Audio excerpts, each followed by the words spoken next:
आज हम बात करेंगे कि अगर प्रेगनेंसी में बेबी की मूवमेंट कम हो रही है, आपके पेट में हलचल कम महसूस हो रही है, तो आपको क्या करना चाहिए।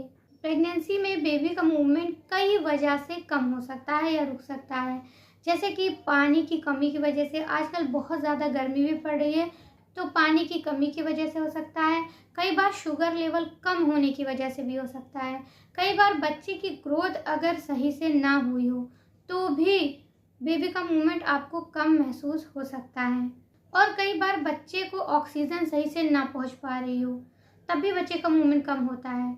ऐसे में क्या होता है, अगर आपके शरीर में खून की कमी है, तो जब शरीर में खून की कमी होती है तो पूरी बॉडी में ऑक्सीजन सही से नहीं पहुंच पाता, क्योंकि जब बॉडी में ब्लड दौड़ता है, ब्लड सर्कुलेशन होता है, उसी से ऑक्सीजन भी पूरे शरीर में पहुंचता है। तो अगर ब्लड की कमी है आपके शरीर में, तो भी बच्चे को ऑक्सीजन कम पहुंचेगा और इससे बच्चे की मूवमेंट कम होगी। और कई बार सब कुछ नॉर्मल होने के बाद भी ऐसा होता है, क्योंकि कई बार आप बहुत ज़्यादा काम कर लेती हैं या बहुत भारी काम कर लेती हैं, तो भी उसके बाद बच्चा सुस्त पड़ जाता है और उसकी मूवमेंट कुछ टाइम के लिए स्लो हो जाती है। अब बात करते हैं कि अगर बच्चे की मूवमेंट कम हो गई है या शुरू से ही बहुत कम है, तो आपको क्या करना चाहिए। सबसे पहले तो आपको खूब पानी पीना चाहिए, क्योंकि बच्चा एक इम्यूनिटी फ्लूइड में होता है, उसमें पानी ही होता है वो, तो बच्चा उसी में घूमता है, इसलिए आपको खूब पानी पीना चाहिए, जिससे आपके शरीर में पानी की कमी ना हो। और अगर आपका शुगर लेवल लो है और पानी की कमी भी उस वजह से बच्चे का मूवमेंट कम है, खासकर गर्मी में बहुत ज़्यादा पसीना निकल जाता है एकदम से, उस वजह से भी कई बार शरीर में पानी की कमी हो जाती है, शुगर लेवल लो हो जाता है, तो ऐसे में आप ग्लूकॉन डी का सेवन कर सकती हैं। आप 1 गिलास पानी में 1 चम्मच ग्लूकॉन डी घोल के पीजिए और उसके बाद थोड़ी देर के लिए आप एकदम रिलैक्स होकर लेट जाइए। थोड़ी देर बाद आप महसूस करेंगी कि आपके बच्चे का मूवमेंट होने लगा है। ऐसा जब होगा जब बच्चा एकदम नॉर्मल था, सब कुछ सही है, लेकिन अचानक से अगर आपको लग रहा है कि बच्चे की मूवमेंट कम हो गई है, शुगर लेवल लो हो गया है, तो आप ऐसा कर सकती हैं। इससे बहुत ही जल्दी रिलीफ मिलता है।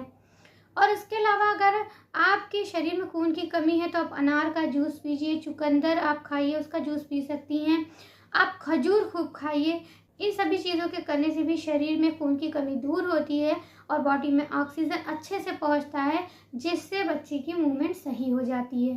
और अगर आप बहुत ज़्यादा मेहनत वाला काम करती हैं या बहुत ज़्यादा काम करती हैं, तो प्रेगनेंसी में काम करना अच्छी बात है, लेकिन बहुत मेहनत वाला और बहुत भारी वजन उठाने वाला काम आप ना करें, इससे बच्चे पे नुकसान हो सकता है।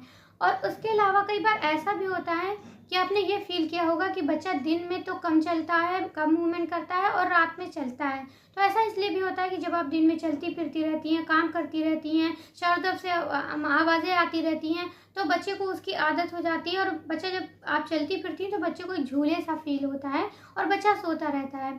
लेकिन रात में जब आप लेटती हैं, सन्नाटा होता है चारों तरफ, कोई भी मूवमेंट आपके अंदर नहीं हो रही होती है, तो बच्चे को उस टाइम कुछ अलग सा फील होता है और बच्चे की मूवमेंट बढ़ जाती है। सभी चीज़ों के साथ साथ आप अपने खान पान का ध्यान रखें। अपने खान पान का अगर आप ध्यान रखेंगी तो आप हेल्दी रहेंगी और उसके साथ ही साथ आपका बच्चा भी हेल्दी रहेगा, उसकी ग्रोथ अच्छी होगी और जब वो इस दुनिया में आएगा तो एक हेल्दी बेबी के रूप में आपको वो मिलेगा।